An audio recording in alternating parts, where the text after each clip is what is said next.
Dios les bendiga, soy el pastor Gilberto Gutiérrez de la Iglesia Bautista Oreb de México DF. Me da mucho gusto saludarlos en este jueves 26 de septiembre de 2019. Primero el Evangelio, el mensaje del primer Evangelio, el Evangelio de Marcos. Estamos en el devocional número 64 de esta serie. Apartados para creer. Nos basamos ahora en Marcos 11, 20 al 26 todavía. Seguimos con el tercero de los tres incidentes en la vida del Señor que se entrelazan para enseñarnos la importancia de una vida apartada del mundo. La primera fue una parábola en acción y nos confrontó con el desafío de dar fruto, la segunda, la purificación del templo, y la tercera, una discusión teológica que estudiaremos en varios devocionales. Ayer fue el primero, hoy en la segunda parte. Los mismos discípulos están sorprendidos de lo que pasó con la higuera que maldijo el Señor y le cuestionan al respecto. Y los religiosos de aquella época le cuestionan respecto a la autoridad con la que hizo aquello que hizo en el templo, la purificación. Leamos entonces el pasaje. Por la mañana, pasando por ahí, vieron que la higuera se había secado desde las raíces. Entonces Pedro, acordándose, le dijo: Rabí, he aquí la higuera que maldijiste se ha secado. Respondiendo Jesús le dijo: tened fe en Dios. De cierto os digo que cualquiera que diga a este monte, quítate y arrójate al mar, y que no dude en su corazón, sino que crea que será hecho lo que dice, le será hecho. Por esta razón os digo que todo por lo cual oráis y pedís, creed que lo habéis recibido, y os será hecho. Y cuando os pongáis de pie para orar, si tenéis algo contra alguien, perdonadle, para que vuestro Padre que está en los cielos también os perdone a vosotros vuestras ofensas. Porque si vosotros no perdonáis, tampoco vuestro Padre que está en los cielos perdonará vuestras ofensas. Insisto, ayer aprendimos que al Señor le agrada a la gente que tiene fe. Fuimos exhortados a vivir confiando en Dios. He aquí la enseñanza de hoy. Al Señor le agradan los movedores de montañas. Advierto que es probable que algunos de los que me escucharán se sientan, frustrados o no agradecidos conmigo por lo que voy a decir con respecto a esta enseñanza. Es típico que a los seres humanos nos encante la idea de tener poder. Ayer lo decíamos, ¿no? Hay algunos que les quisieran tener el poder de los Jedi de la Guerra de las Galaxias, la capacidad de mover una nave espacial, sacarla del pantano, como no pudo hacerlo Luke Skywalker, pero sí lo podía hacer Yoda, y atraer la espada, el rayo de láser, ¿no? Atraerla desde una cierta distancia y elevarse. Hay gente a la que le encanta la idea, ¿no? De tener poder, y de cualquier otro tipo, pero eso de ser poderosos es una fascinación para los seres humanos.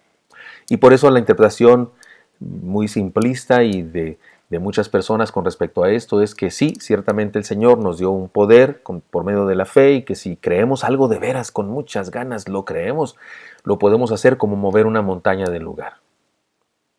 Insisto, hay quienes interpretan este pasaje de una manera cómoda, apelan a la magia, piensan que se trata de algo literal y material. De hecho, hasta se escandalizan de aquellos que pensamos que se trata de algo más extraordinario que un monte cambiando de lugar, porque yo pienso que hay cosas mucho más extraordinarias que un monte cambiando de lugar.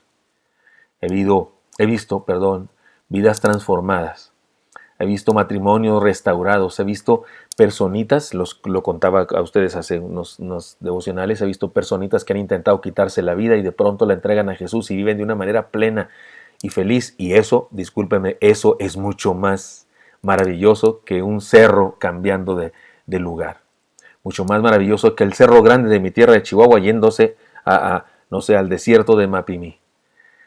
Porque con todo respeto, ¿por qué o para qué habríamos de cambiar un monte de lugar donde el soberano Dios lo puso? Tenemos que reconocer que ni nuestro Señor ni ninguno de sus discípulos hizo nunca algo así. Mover una montaña de lugar. Nunca nadie hizo eso. Ni lo ha hecho ahora. Será porque Dios puso las montañas en su sitio y no hay razón para cambiarlas como si se hubiera equivocado de lugar. Como, me quedó mal este cerro, esta montaña, voy a cambiar el Popocatépetl a otro lado, allá donde está el lago de Guadalupe, porque aquí me quedó muy mal y echa mucho humo. Dios hizo las cosas bien y todo está en su lugar y no tendríamos por qué andar cambiando nada. Además, y esto es una clave muy importante, el Señor habló de mover montañas antes de hablar de la oración. Así que no se refiere a un asunto divino que resulta de la oración, sino de un asunto muy humano que resulta de la tenacidad, de la fe, de la capacidad de creer. Además de dar fruto y creer, necesitamos tener una voluntad decisiva, decidida. Necesitamos seguir a Cristo y andar la vida cristiana con una determinación que sea capaz de quitar de enfrente cualquier obstáculo. Claro, escúcheme, por favor, no me condene antes de tiempo. Claro que Dios puede mover montañas, por supuesto, y puede hacerlo por nosotros o por su pura gusto y voluntad. Él abrió el Mar Rojo, por favor, y puede quitar los montes del Himalaya de su lugar y trasladarlos al Brasil. Claro que Dios lo puede hacer con hacerle así a sus dedos. Pero, ¿es eso lo que nos está diciendo este pasaje? ¿O que debemos esperar que Dios haga cosas por nosotros? Que quite todos los obstáculos que tenemos enfrente, que por favor los quite nomás porque le decimos, y ahí si lo creemos con todo el corazón, Él los va a quitar. Nos está desafiando, más bien, a desear de tal manera dar fruto, que creamos que somos capaces de quitar cualquier obstáculo de nuestro camino, y de hecho, quitar cualquier obstáculo de nuestro camino. Discúlpeme, pero no se trata de una salida cómoda de dejarle a Dios todo, ni se trata de algo que solo Dios tenga que hacer por nosotros como si fuera nuestro siervo. Se trata de un desafío a ser radical y tajante al destrozar las montañas que nos impiden fructificar y creer. Y estas podrían ser no solo de tipo material, sino también montañas del rencor, del no perdono, de la amargura, de la envidia, de la hipocresía, de la duda, de la depresión, de la negligencia, de un mal hábito, de la irresponsabilidad, de la inconstancia, especialmente de la inconstancia, porque de lo que habla ser movedor de montañas es justamente de constancia, de perseverancia, de insistencia.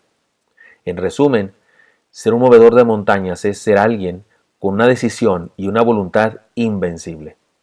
Debo decirles, lo dije también ayer me parece, que esta idea de ser movedor de montañas no es un tema nuevo en este momento cuando el Señor habla de eso. No es algo que se dice por primera vez. En la cultura de aquella época, del mundo greco-romano donde surgen estas cosas, es el contexto del Nuevo Testamento, se hablaba de movedores de montañas. Es decir, es una frase que ya existía y se refería con movedores de montañas a personas tenaces, a personas capaces de hacer lo que sea necesario con tal de alcanzar lo que se han propuesto. Así es que es muy probable que de eso está hablando el Señor Jesucristo. Insisto, recuerde, yo no tengo ninguna duda de que Dios puede mover una montaña de su lugar. Lo que no encuentro es alguna razón para que eso suceda. Ni encuentro una razón para que alguien haya hecho eso y no encuentro en la Biblia nunca que nadie haya hecho eso. Y el Señor habló de la oración hasta después. Aquí habló, me parece a mí, de la tenacidad. A Dios le agradan las personas que tienen una fe inconmovible, constante, que no se desaniman, pues, que siguen adelante, que hacen todo lo posible, que quitan obstáculos. Alguien dijo por ahí, ¿no? Ha oído esta frase usted, está en un libro de liderazgo, que dice que la fuerza o la tenacidad o la decisión de un ser humano se mide por la cantidad de fuerza opositora que hace falta para hacerlo desistir. Bueno, pues los movedores de montañas no los hace desistir nada. Siguen y siguen y siguen. Si una persona a las primeras de cambio ya se desanimó, ya se entristeció, dice no se puede, esto es imposible, no hay nada que hacer al respecto, mejor me detengo. No. Un movedor de montañas es uno que persiste y sigue adelante. No sé si a usted le pasa, pero me da mucha tristeza cuando los corredores, especialmente en las maratón, en las carreras de campo traviesa o las de 5,000, 10,000 metros, las carreras de fondo, cuando un corredor desiste. Cuando desiste porque va muy atrás, ya por más que se esfuerce no va a alcanzar a los que van en la cabeza, entonces prefiere desistir, es terrible, ¿no? Es triste. Pero hay quienes siguen y siguen, aunque lleguen en último lugar, pero deciden continuar la carrera, como aquel que en los Juegos Olímpicos de México 68, como aquel, Ascari se apellidaba, de Tasmania, que decidió continuar a pesar de que tenía unos huesos quebrados y unos músculos lesionados y llegó en último lugar. Pero decidió y dijo, porque mi país no me mandó acá a iniciar una carrera, sino a culminarla. Un movedor de montañas es una persona que persiste, que sigue. Y para hacer eso se requiere fe. Por eso el Señor Jesucristo lo dice en el contexto de la fe. Les leo otra vez, dice, de cierto os digo que cualquiera que diga, antes de eso, dice, Rabí, he aquí la higuera que maldijiste se ha secado. Respondiendo Jesús les dijo, ten fe en Dios, tened fe en Dios. Tiene que ver con fe. De cierto digo que cualquiera que diga este monte, quítate y arrójate al mar, y que no dude en su corazón, sino que crea que será hecho lo que dice, le será hecho. Y luego sigue, por esta razón os digo que todo por lo cual oráis y pedís, después de eso, después de hablar de mover montañas. Entonces, si usted piensa que quiere decir este pasaje, que tenemos un poder que Dios nos dio, que si creemos y con muchas ganas y me concentro y lo declaro, se va a mover una montaña, pues le pregunto, ¿cuántas ha movido usted en el sentido físico? En sentido físico. Pero usted me dice, oiga, no, pero yo le he predicado a una persona, parecía que no se iba a convertir, pero yo insistí, le mostré amor, le mostré cariño y finalmente se convirtió. Entonces usted ha movido montañas. Usted ha sido una persona persistente, ha creído con todo su corazón y sí ha movido montañas. Le ha dicho, quítate de aquí a la duda o yo qué sé, no con palabras, porque acuérdese, no es cuestión de declaraciones, sino espiritualmente hablando, ha creído usted en eso y se han quitado los obstáculos.